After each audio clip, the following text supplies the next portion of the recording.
This is a serious problem.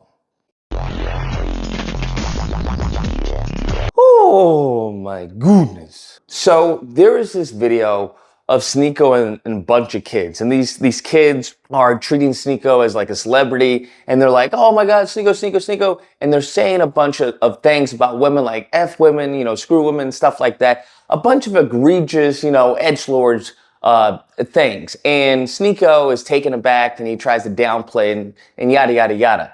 But I want people to understand I predicted this. I want people to understand that I predicted this just as much as I predicted the extinction of black people within 5 years. And whether you like it or not, that is going to happen. Politically speaking, black people are going to be extinct within 5 years. And given how I'm seeing, the political arena with every other group, it may even be less than that. And I want people to understand, Sneako is not the problem. Let me just repeat this again.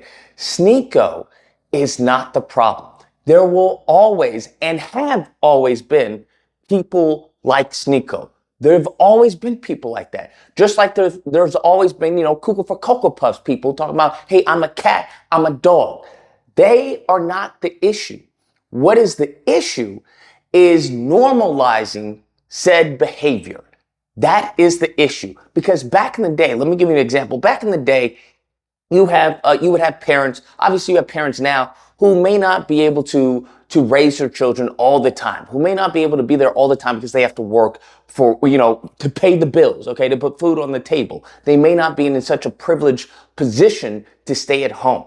Now, in many cases like that, who ends up teaching and growing these kids and raising them is usually the idiot box, the TV. Now, back in the day, that was fine. Because the worst you would have, would be, Cartoon Network, right? You'd watch Johnny Bravo, or they maybe say something risque on Cow and Chicken, or, maybe the worst part is you see someone's arm get ripped off in Dragon Ball Z, stuff like that. You'd have Maury, Ricky Lake, stuff like that, right? Stuff that you knew was like, I would say TV, right? It wasn't real. It was purely entertaining.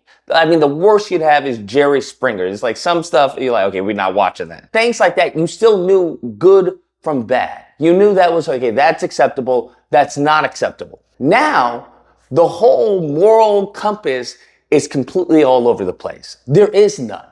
So back in the day where you'd have, a Cartoon Network and stuff like that, you don't have that anymore. With the creation of YouTube, and YouTube back in the day, you would have cat videos. It was a bunch of memes. It was a bunch of, dumb videos and stuff like that. You don't have that now.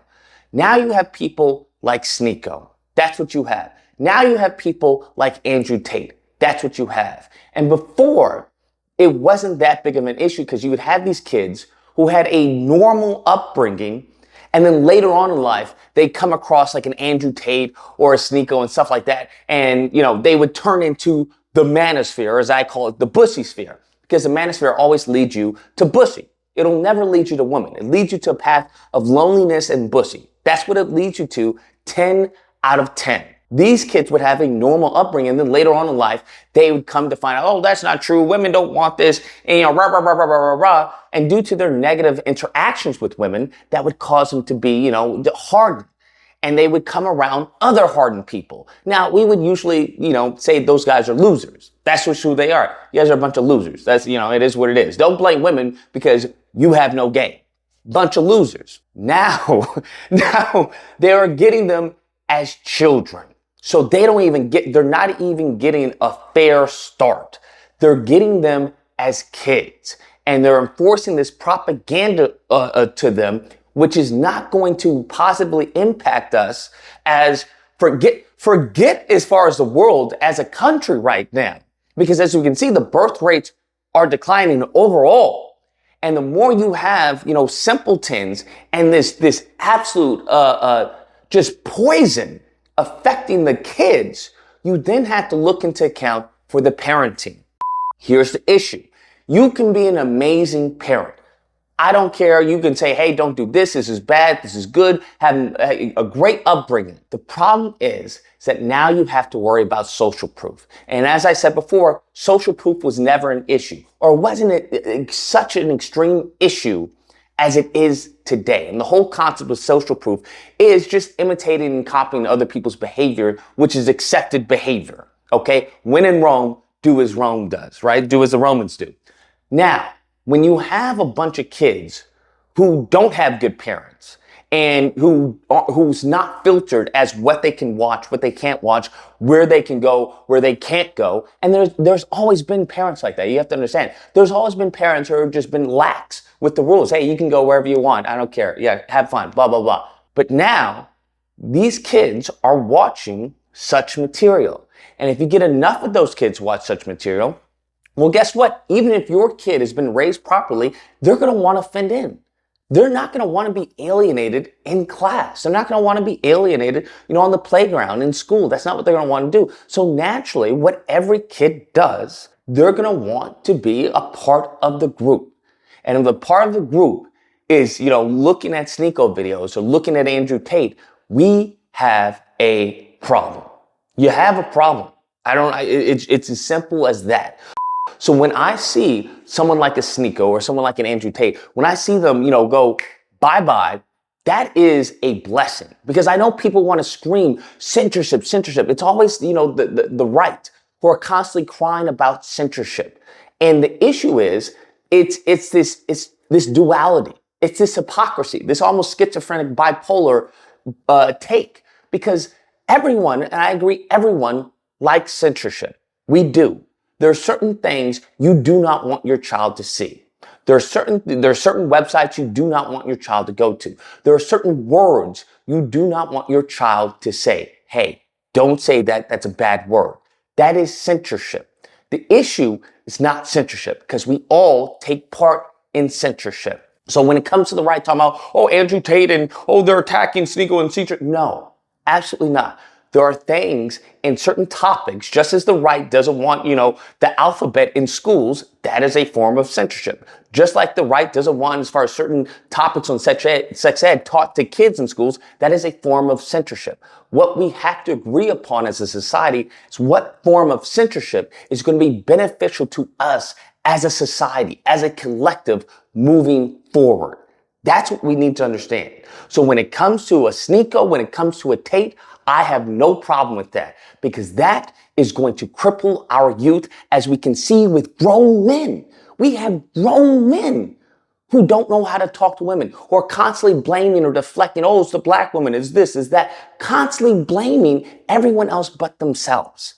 Their inability to find a suitor, their inability to properly filter out the trash from what they want. We have grown men like that. And the issue is not necessarily that they're grown men like this, it's because there's always been. The issue is now it's gotten to a massive degree. And now, where before it was frowned upon, where it was an outlier, now it's becoming, I would argue, statistically relevant. Where now it's not frowned upon, where now it's been normalized, where now it's like, you're not weird. Now you're, okay, we just understand that's just who you are. And that also has to deal with the left and their inclusiveness. And it's like, we can be inclusive, but we don't need to include everything, right? We don't need to be inclusive of everything and everyone's culture and all of that, because there are some less than favorable behavior patterns that we do not want to promote. That isn't going to help us as a society, as a country. It's this awful balance that we have currently, and due to the media, due to a lot of the social media, the job that is before us, whether you're a parent or not a parent, it is, man, I don't know. I really don't know how parents are doing it. I don't know, because me as myself hearing some of the idiot takes that I've heard, and to know that there's other people who believe that, it's really distressing. It's really distressing. So when I see a video like this, I don't take it lightly. I take it very serious. Just as when I saw a video when it was a convention of a bunch of, progressives, and they were talking about, hey, don't applaud. Please use your hand like that to show, appreciation. And, a bunch of right people were laughing and joking. I'm like, there's nothing to joke about. They're organizing, okay? They're organizing to get certain bills or to introduce certain bills or to get certain legislation. They're lobbying for what they want the country to be. And if you don't agree with that path, you're not doing anything to combat that. You're not doing anything. So that's the issue I have with this video. And honestly, when it comes to the arena of politics, it's nothing but corruption at the end of the day. And I can imagine, just as a single person, trying to navigate all of this, just as Joe Biden would say, malarkey. But that's what we're dealing with. And this is terrifying. This really is terrifying, because I don't know how we can continue down this path and be productive. I don't know how we can continue down this path as a society where we're more focused on Ukraine than we are American citizens. Anyways, guys, that's the video. Let me know what you guys think. We're not, look, Sneako's just trolling. Okay, Lucas, he's just trolling. The kids really don't believe him. You're just taking this way out of proportion. Or if you don't believe, no, no. Just like there are kids who may, dress up as Spider-Man, go thwip, there's also that kid who thinks he can fly and jumps off the bridge, okay? So you have to take that into account. And with the, the inflation, with the economy and whatnot, parents, I don't see how parents are managing to have the time to teach your kids to also, keep the marriage in line, or whatever relationships they have, while in addition to provide. So someone's teaching your kid. That's what's happening. Whether it's the Cuckoo for Cocoa Puffs teacher at school, or it's the Cuckoo for Cocoa Puffs teacher on the idiot box. Somebody's teaching them if you're not. So that's what I'm seeing. And the last thing you want is to have one of these manosphere dudes, okay? That's the last thing you want. The manosphere leads you to a path of bussy. Nevertheless, if you happen to disagree, you're more than welcome to call in during disagreement days, which are typically held Friday through Sunday. There'll be a number on screen. You call in, we duke it out. Either or. Hope you guys enjoyed the video. If you did, please feel free to like, share, comment, subscribe. Oh, that fun stuff. Until next time, guys, be amazing. Now, the whole moral compass is completely all over the place. There is none.